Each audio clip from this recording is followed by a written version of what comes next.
Assalamualaikum warahmatullahi wabarakatuh. Kembali lagi bersama saya Danastri Aisyah Malfadilisa Astiki dari Universitas Diponegoro, Sekolah Vokasi Prodi Teknologi Rekayasa Otomasi dengan NIM 3 digit terakhir 109. Hari ini kita akan melanjutkan pembahasan algoritma dan pemrograman kita dengan materi list dan array. Nah, dua struktur data ini tuh sangat penting karena sering digunakan untuk menyimpan banyak data sekaligus dan nantinya akan sangat membantu dalam menyelesaikan berbagai permasalahan pemrograman. Mari kita langsung masuk saja. Pertama, ada tujuan pembelajaran. Tujuan pembelajaran kita hari ini adalah agar mahasiswa memahami bagaimana cara kerja list dan array dan mengetahui cara membuat dan mengakses data, melakukan operasi dasar pada list dan array, memahami konsep indeks yang mulai dari 0, menggunakan list dalam validasi input sederhana, dan menerapkan list dalam sebuah mini project. Nah, pengertian array sendiri itu adalah struktur data yang berisi kumpulan data dengan tipe yang sama, misalnya semua integer atau semua float. Data di dalam array disusun secara berurutan dan memiliki indeks yang dimulai dari 0. Lalu ada pengertian list. Nah, kalau array itu terbatas hanya pada tipe data yang sama, list di Python atau di Scratch itu lebih fleksibel karena bisa berisi tipe data yang berbeda. Kita bisa memasukkan angka, teks, bilangan desimal, bahkan nilai boolean sekaligus ke dalam satu list. Nah, di sini kita ada perbedaan array dan list. Nah, untuk array sendiri, dia adalah memiliki semua elemen yang harus sama tipenya. Sedangkan list sendiri itu dia bisa campuran. Lalu untuk array dia lebih efisien penyimpanannya. Kalau list itu lebih fleksibel. Nah, array itu tidak bawaan dari Python ya, jadi perlu NumPy. Nah, kalau list sendiri itu tersedia langsung ada di Python. Kalau kita bandingkan, array ini lebih hemat memori dan lebih cocok untuk perhitungan matematis. Nah, sedangkan list itu lebih sering dipakai di Python karena fleksibel dan mudah digunakan. Selanjutnya di sini ada pembuatan dan operasi dasar. Lalu di sini juga ada beberapa contoh dari Python. Yang pertama di sini ada membuat list. Ini adalah suatu contoh dari coding membuat list. Lalu di sini ada suatu contoh membuat coding akses elemen. Lalu ada update elemen dan juga menambah elemen. Nah, untuk membuat list sendiri, variabel buah di sini itu dibuat sebagai sebuah list berisi 3 string, yaitu ada apel, mangga, dan jeruk. Nah, list sendiri itu adalah tipe data di Python yang bisa menyimpan banyak nilai sekaligus dalam satu variabel yang sudah saya jelaskan dengan seperti tadi. Lalu di sini ada akses elemen. Nah, elemen ini tuh elemen list ini bisa diakses menggunakan indeks. Indeks di Python itu dimulai dari 0. Jadi semisal di sini ada print buah 0 apel. Lalu bisa print buah 1 mangga, print buah 2 jeruk. Untuk output di sini nanti bakalan muncul apel. Lalu di sini ada update elemen. Perintah ini mengubah nilai pada indeks ke-1 sebelumnya mangga menjadi pisang. Nah, setelah update, list buah akan berisi apel, pisang, dan jeruk. Lalu di sini ada menambah elemen. Nah, fungsi append ini digunakan untuk menambahkan elemen baru di bagian akhir list. Setelah perintah ini, isi list ini akan menjadi apel, pisang, jeruk, dan anggur. Nah, lalu di sini ada indeks dimulai dari 0. Perlu diingat, indeks itu dimulai dari 0. Artinya, elemen pertama ada di indeks 0, elemen kedua di indeks 1, dan seterusnya. Jadi kita salah hitung, bisa jadi error atau index out of range. Nah, untuk di sini ini ada contoh codingnya. Variabel angka di sini adalah sebuah list yang berisi 4 elemen, yaitu 10, 20, 30, dan 40. Nah, list ini tersusun dengan indeks yang selalu dimulai dari 0. Semisal angka 0 adalah 10, angka 1 20, angka 2 30, dan angka 3 40. Lalu untuk akses elemen pertama, program ini tuh mengambil elemen list pada indeks ke-0, yaitu 10 di sini. Nah, output yang dihasilkan nanti adalah 10. Untuk akses elemen keempat, program ini yaitu mengambil elemen list pada indeks ke-3, itu adalah 40. Jadi output yang nanti dihasilkan adalah 40. Lalu di sini kita ada pengecekan membership. Nah, kita bisa menggunakan keyword in untuk mengecek apakah sebuah nilai ada di dalam list. Nah, ini sangat berguna misalnya saat melakukan validasi input. Nah, di sini kita ada contoh codingnya. Nah, untuk contoh codingnya sendiri, di sini kita ada variabel buah, yaitu ini fungsinya untuk sebuah list dengan 3 elemen, yaitu di sini ada apel, mangga, dan jeruk. Nah, untuk mengecek apakah elemen itu ada di list, kita bisa menggunakan operator in di sini, digunakan untuk mengecek apakah sebuah nilai ada di dalam list. Semisal di sini kita ada apel, apakah memang itu ada di dalam sebuah list? Hasilnya kan di sini true, karena apel di sini sudah ada pada variabel yang kita tulis di atas. Di sini ada apel, mangga, dan jeruk. Lalu untuk mengecek apakah elemen itu tidak ada di dalam list, kita bisa menggunakan operator not in, digunakan untuk mengecek apakah sebuah nilai itu tidak ada pada dalam list. Semisal di sini kita menggunakan pisang, yang dimana pisang ini tidak ada pada dalam list pada variabel buah di sini ya. Variabel buah di sini kita hanya memiliki apel, mangga, dan jeruk. Jadi otomatis pisang ini tidak ada dalam pada list. Selanjutnya kita masuk ke dalam validasi input sederhana. Nah, ini adalah contoh bagaimana list bisa dipakai untuk validasi input. Kita bisa membuat daftar menu, lalu mengecek apakah input pengguna ada dalam daftar tersebut. Nah, jadi variabel menu di sini adalah sebuah list yang berisi beberapa pilihan makanan. Ada nasi, ayam, ikan, dan sayur. Lalu untuk input dari user, program akan meminta pengguna untuk mengetik sebuah teks melalui keyboard. Nah, nilai yang dimasukkan user akan disimpan ke dalam variabel pilihannya. Contoh, jika user mengetik ayam, maka pilihan ayam akan ada pada menu. Nah, lalu mengecek apakah pilihan ada di menu, if di sini ada if pilihan in menu ini adalah untuk mengecek apakah nilai yang dimasukkan user ini adalah pilihan yang ada di dalam pada list menu. Nah, jika ada, maka program akan menampilkan menu tersedia. Sebaliknya, jika tidak ada, maka program akan menampilkan menu tidak ada.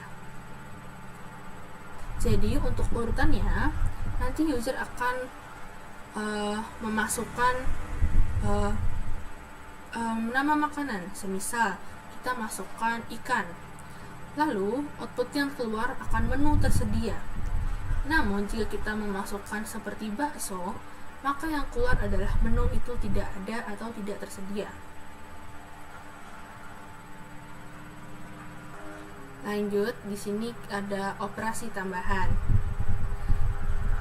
Selain operasi dasar, ada juga operasi tambahan seperti menghapus elemen, menyisipkan elemen, menggabungkan list, dan mengurutkan. Nah, di sini kita ada contoh coding operasi tambahannya. Nah, variabel angka di sini adalah sebuah list yang berisi bilangan acak. Di sini ada 3, 1, 4, dan 2. Lalu untuk mengurutkan list, fungsi sort di sini digunakan untuk mengurutkan elemen di dalam list secara ascending atau dari kecil ke besar. Nah, setelah perintah ini dijalankan, maka list angka ini akan berubah menjadi 1, 2, 3, dan 4. Jadi nanti untuk menampilkan hasilnya, perintah ini tuh akan mencetak isi list setelah diurutkan. Jadi outputnya adalah 1, 2, 3, dan 4. Jadi kode ini menunjukkan cara mengurutkan data dalam list menggunakan sort. Secara default, hasilnya ascending atau naik. Kalau ingin descending atau menurun, bisa dipakai angka short atau dalam kurung reverse sama dengan true. Jadi nanti hasilnya akan 4, 3, 2, dan 1. Nah, untuk kesimpulannya, array ini adalah tipe data sejenis atau efisien. Lalu untuk list adalah fleksibel atau bawaan Python. Lalu ada indeks dari 0, list mendukung operasi CRUD sederhana, dan bisa digunakan untuk validasi dan project sederhana. Nah, segitu dulu untuk materinya. Mari kita lanjut ke Scratch dan Python. Nah, sekarang kita sudah ada di salah satu program Scratch yang untuk ulang-ulang. Nah, sekarang kita sudah ada di salah satu program list dan array di aplikasi Scratch. Nah, pada project kali ini kita akan membuat program tentang daftar buah. Program ini akan meminta input dari pengguna, lalu memeriksa apakah buah yang diminta tersedia di daftar atau tidak. Jika buah yang diminta tersedia, maka program akan menampilkan pesan tertentu. Dan jika tidak, program juga akan memberikan respon yang sesuai. Jadi, walaupun kelihatannya sederhana, sebenarnya project ini juga mengajarkan banyak konsep dasar pemrograman seperti variabel, list, input-output, perjabangan, serta logika kontrol. Nah, sekarang mari kita masuk ke dalam program yang ada di layar. Jika kita lihat di bagian kiri, ada blok-blok yang sudah disusun. Mari kita urutkan blok-blok tersebut dari atas ke bawah. Di sini ada blok ketika bendera hijau diklik. Ini adalah trigger utama. Artinya, program akan mulai dijalankan ketika kita akan menekan tombol bendera hijau di pojok kanan atas layar Scratch. Hampir semua project yang kita sudah lewati kemarin, biasanya dimulai dengan blok ini. Lalu di sini ada blok hapus semua dari fruit underscore list. Nah, di sini kita menggunakan sebuah list bernama fruit underscore list. List dalam pemrograman adalah sebuah struktur data yang bisa menyimpan banyak item sekaligus. Sebelum kita mengisi list ini, pertama-tama kita hapus semua isi yang ada di dalamnya. Hal ini penting supaya setiap kali program dijalankan, daftar buah akan selalu dimulai dari kosong dan tidak menumpuk dari eksekusi sebelumnya. Lalu di sini ada blok tambahkan apel, banana, strawberry ke fruit underscore list. Kita menambahkan 3 buah item ke dalam list, yaitu apple, banana, dan strawberry. Jadi setelah blok ini dijalankan, fruit list akan berisi 3 item, yaitu apple, pisang, dan strawberry. Di sebelah kanan layar di sini, kita juga bisa melihat list ini ditampilkan secara visual, sehingga memudahkan kita untuk mengecek isinya. Lalu blok tanya, what fruits do you want? Dan tunggu. Nah, blok ini digunakan untuk meminta input dari pengguna. Program akan menampilkan pertanyaan what fruit do you want atau buah apa yang kamu mau kepada pengguna. Setelah itu, program akan berhenti sejenak, menunggu pengguna mengetik jawabannya. Misalnya pengguna mengetik banana, maka jawaban itu akan disimpan di variabel khusus bernama jawaban. Nah, lalu ada blok atur fruit ke jawaban. Nah, setelah pengguna memberikan input, kita menyimpan input tersebut ke dalam variabel bernama fruit. Dengan begitu, variabel fruit akan berisi nama buah yang diminta oleh pengguna. Jika tidak Jika tadi pengguna mengetik banana, maka fruit sekarang berisi teks banana. Blok jika tidak fruit list berisi fruit. Ini adalah bagian logika percabangan. Artinya, program akan memeriksa apakah list dari fruit list berisi buah yang diminta pengguna atau tidak. Nah, jika ada, program akan melanjutkan. Jika tidak ada, program akan masuk ke bagian jika. Nah, jika di sini katakan gabungkan I don't have any plus fruit. Nah, jika ternyata buah yang diminta tidak ada dalam list, maka program akan menampilkan pesan. Misalnya, jika pengguna mengetik kiwi, program akan berkata I don't have any kiwi. Jika pengguna mengetik orange, program akan mengatakan I don't have any orange. Jadi pesan ini dinamis menyesuaikan dengan input pengguna. Lalu blok tunggu 2 detik ini adalah setelah mengatakan pesan tadi, program akan berhenti sejenak selama 2 detik agar pengguna bisa membaca respon yang ditampilkan.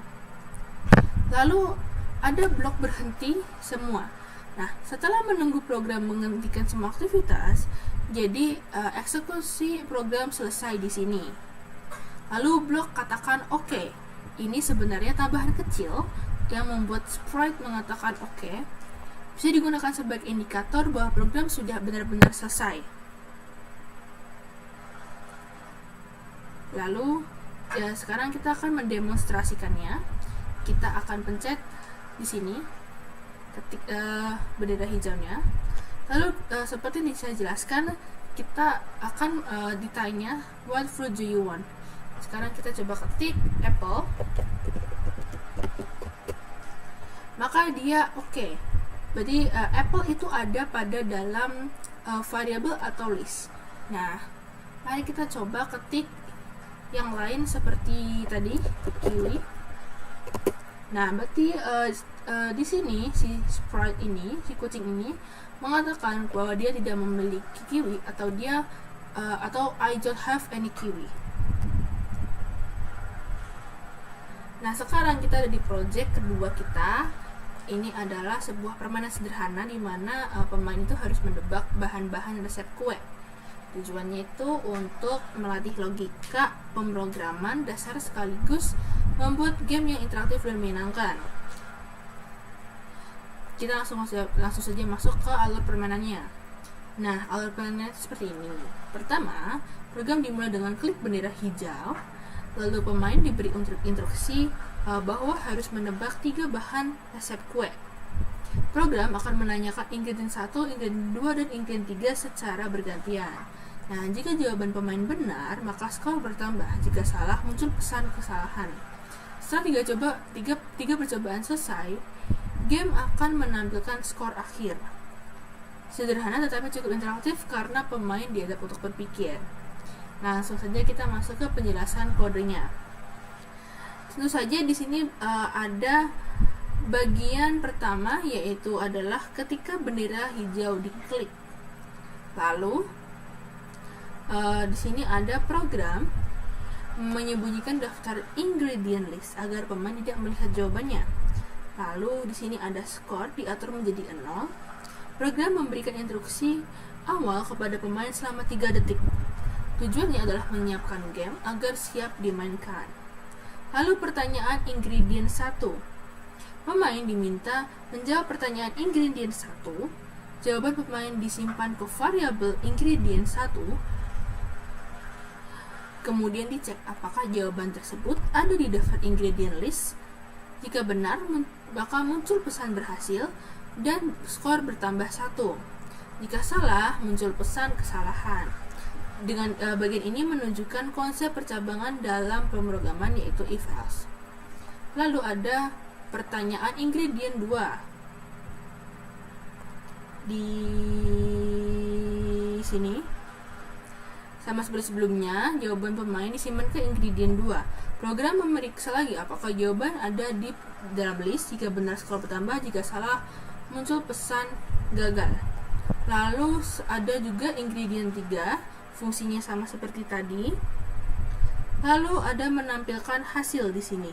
Di bagian akhir kode, program akan menampilkan pesan game over, you have score points. Lalu selain itu, daftar ingredient list akan ditampilkan kembali agar pemain tahu apa saja jawabannya yang benar. Lalu kita akan mendemonstrasikannya. Jadi di sini kita akan diminta untuk menebak 3 ingredients. Kita tebak aja asal X. Nah, you have successfully guessed X. Kita menambahkan skor 1 di sini di variable scores. Lalu kita coba lagi milk. Nah, karena milk ini bukan salah satu ingredients membuat kue, maka kita tidak mendapatkan skor, dan output yang dia keluarkan adalah oh your guess is wrong. Lalu kita tebak lagi sugar. Nah, kita sudah mendapatkan 2 poin. Nah, lalu di akhir di sini kita akan dilihatkan apa aja ingredient list yang benar. Ada eggs, flour, coklat, butter, sugar, dan salt. Dan kita mendapatkan 2 poin. Dan di sini juga ada menampilkan game over, you have 2 points. Nah, konsep pemrograman yang kita pelajari ini dia ada memiliki 5 yang bisa kita pelajari, yaitu variabel. Dia bisa menyimpan data yang berubah-ubah seperti skor dan jawaban. Lalu list array, menyimpan banyak data sekaligus. Dalam hal ini itu adalah bahan-bahan resep. Lalu ada input dan output. Permainan memberikan input berupa jawaban dan program memberikan output berupa pesan. Lalu ada percabangan if else juga. Di sini digunakan untuk mengecek jawaban benar atau salah. Dan kontrol alur. Game berjalan langkah demi langkah sesuai urutan yang kita atur. Nah, sebagai kesimpulan, Project Guess the Ingredient ini merupakan salah satu contoh bagaimana kita bisa menggunakan Scratch untuk membuat game edukatif yang sederhana namun bermanfaat. Dengan memahami kode ini, kita belajar banyak tentang variabel, list percabangan, dan alur logika. Nah, selanjutnya kita akan masuk langsung ke project Python-nya. Selanjutnya kita masuk ke dalam project Python. Sama seperti tadi, ini menebak ingredient dari kue. Pertama kita di sini ada import library time agar bisa menggunakan fungsi sleep, yaitu menunda program beberapa detik. Lalu kita membuat sebuah list bernama ingredient list. Di sini berisi bahan-bahan resep yang benar, misalnya eggs, flour, coklat, butter, sugar, dan salt. Selain itu kita juga membuat variabel skor untuk menyimpan nilai pemain, awalnya nilainya 0. Lalu di sini ada print hello, you have to guess 3 ingredients from the cookies recipe. Ready? Di bagian ini program memberi instruksi kepada pemain. Kemudian kita beri jeda 3 detik sebelum pertanyaan dimulai agar pemain siap. Di bagian time sleep 3. Lalu ada pertanyaan untuk ingredient 1. Program meminta input dari pemain untuk bahan pertama. Jika jawaban ada di dalam ingredient list, program menampilkan pesan berhasil dan menambah skor. Di sini, you have correctly guessed plus ingredient 1 dan skor 1. Nah, di sini else-nya, jika salah muncul pesan gagal, yaitu wrong guess. Nah, ini adalah salah satu percabangan if else di Python. Lalu di sini ingredient 2 dan ingredient 3 ini adalah bagian yang sama dengan sebelumnya, tetapi untuk pertanyaan kedua ini melatih pemain agar tetap fokus dan sekaligus melatih logika kita dalam mengulang blok kode dengan sedikit perubahan. Nah, untuk menampilkan hasil akhir di bagian ini, permainan selesai, yaitu game over, you have score 3 points. Jadi skor yang kamu dapatkan itu berapa, dan the ingredient list was, dan ini adalah nanti kita print ingredient listnya. Nah, mari kita coba saja, langsung kita demonstrasikan. Nah, kita di sini ditanya untuk you have to guess 3 ingredients from the cookies recipe. Langsung kita saja coba X. Nah, kita benar 1, lalu sugar kita benar 2, dan kita coba lagi milk. Nah, kita salah. Nah, sekarang berarti kita hanya memiliki 2 poin. Lalu di sini langsung ditunjukkan apa yang benar: eggs, flour, coklat, butter, sugar, dan salt. Seperti itu untuk materi array dan list hari ini. Terima kasih sudah menonton video saya. Semoga materi yang saya berikan bermanfaat bagi teman-teman sekalian. Terima kasih. Saya Danastri Aisyah. Wassalamualaikum warahmatullahi wabarakatuh.